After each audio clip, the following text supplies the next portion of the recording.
is an interview of Casey Luskin of the Discovery Institute on Fox News. In it, Casey butchers science, reality, and just flat out lies through his teeth to support his primitive views. Now, please note that this is the same clown who felt himself qualified enough to critique a peer-reviewed publication about the evolution of the tetrapod arm without even knowing the names of the major bones of the arm. Welcome back. When a Texas Board of Education approved objections to evolution in textbooks, the fight over how to teach the subject, evolution, should have been over. But some textbooks are still getting it wrong, raising the question, should the board be stripped of its power to choose textbooks? Joining us right now from the Discovery Institute, an organization that has been heavily involved in the Texas case, is Casey Luskin. Good morning to you, Casey. Thanks for having me. Okay. Now, your problem, and the whole thing, creationism versus Darwinism, is white hot these days. Your main problem with science books is that they take a one-sided look at evolution, right? That's exactly right. Unfortunately, the vast majority of biology textbooks today really censor from students any of the science that challenges Darwin. No, Luskin, the science doesn't challenge Darwin. You simply don't understand science and don't understand how factually inept your arguments are. For example, let's take a flat earther who stands up and says, yeah, well, if the earth is really round, then why don't all the Asian people fall off of the bottom? That's exactly what Luskin is doing. He's not understanding the arguments and therefore views the concept, around earth, evolution, as being false because he thinks that he has this big hole. But again, his knowledge is so limited that he doesn't understand that those quote-unquote holes don't really exist. This is not about teaching creationism. This is simply about allowing students to hear about some of the evidence that challenges evolution as well as the evidence that supports it. Right, exactly. Now, and you told me during the break about 100% of the mainstream books get it wrong regarding evolution. And for instance, Haeckel's embryos, how do they get that wrong, all the books? Well, there are biology textbooks in use today that use these drawings of vertebrate embryos, things like chickens and cows and humans.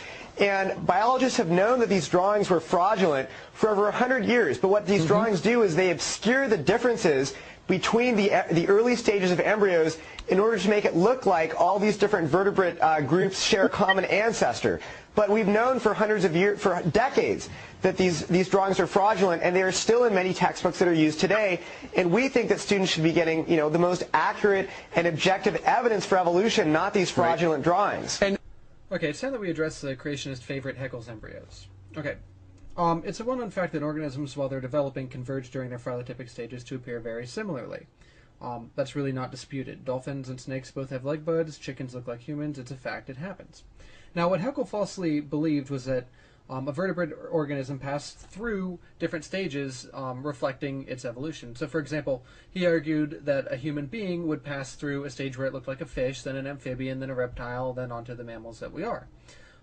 He based this belief largely on an assumption that DNA couldn't really change, which, by the way, is a creationist favorite.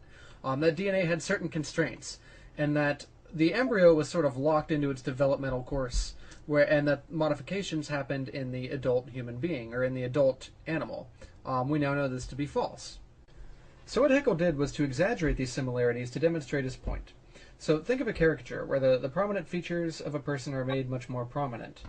Now, note that Haeckel didn't make any of these characteristics or similarities up. They are really all there in the embryos, and they are very similar. That being said, however, exaggerating them still isn't acceptable in science, which is why Haeckel's embryos are viewed the way they are. Note that the ironic thing about this is that Luskin is doing the same exact thing Haeckel did. While Haeckel dishonestly exaggerated the similarities in the embryos, Luskin is dishonestly exaggerating the differences in the embryos. He's doing the exact same thing, although I would argue that what Luskin is doing is more immoral, simply because what Haeckel based his drawings on actually existed. These similarities are there. Whereas what Luskin is doing is he's trying to mislead you into thinking that there are no similarities whatsoever, which is more dishonest because he's fabricating something.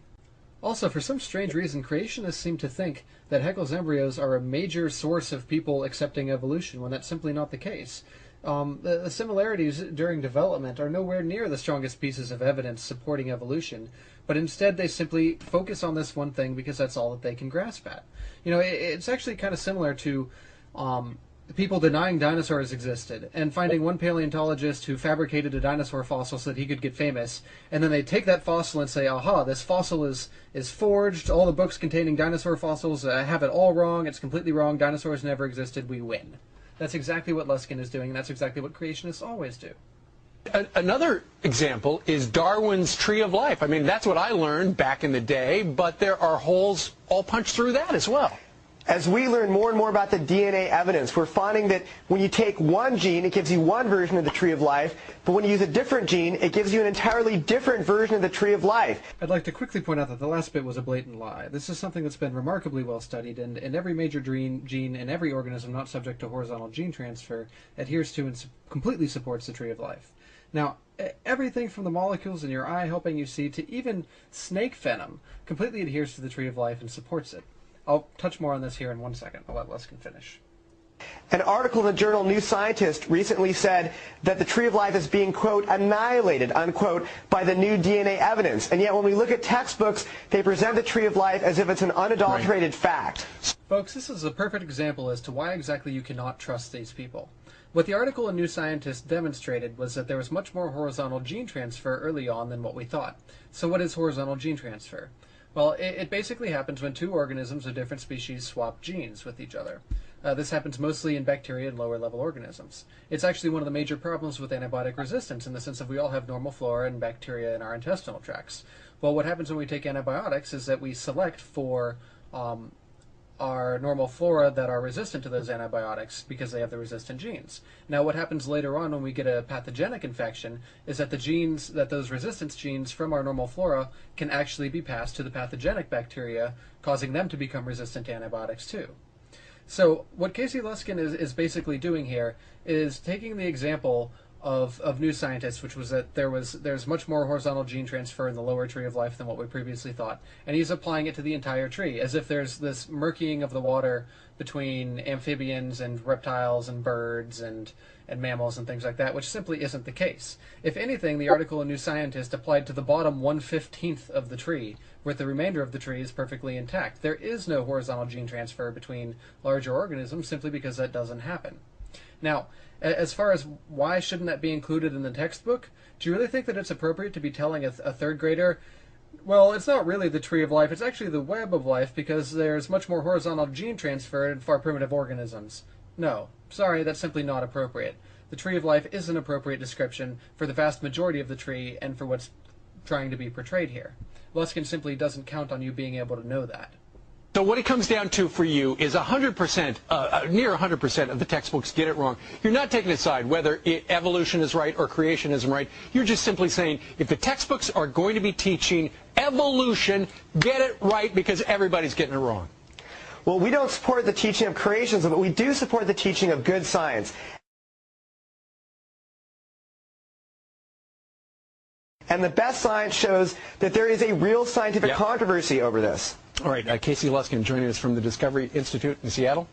Casey, thank you very much. Thank you. There may be some sort of controversy in the land of dishonest troglodytes, but in the scientific community, there is no controversy, and there hasn't been for at least 100 years. Now, what gets me here the most is probably the hypocrisy. So, I mean, here we have a guy who's willing to go on the picture tube and tell lie after lie after lie and butcher science at the same time claiming to have the moral position and preserve science. I mean, even Holocaust deniers don't stoop to this level of hypocrisy. Casey Luskin of the Discovery Institute, ladies and gentlemen, give him a hand.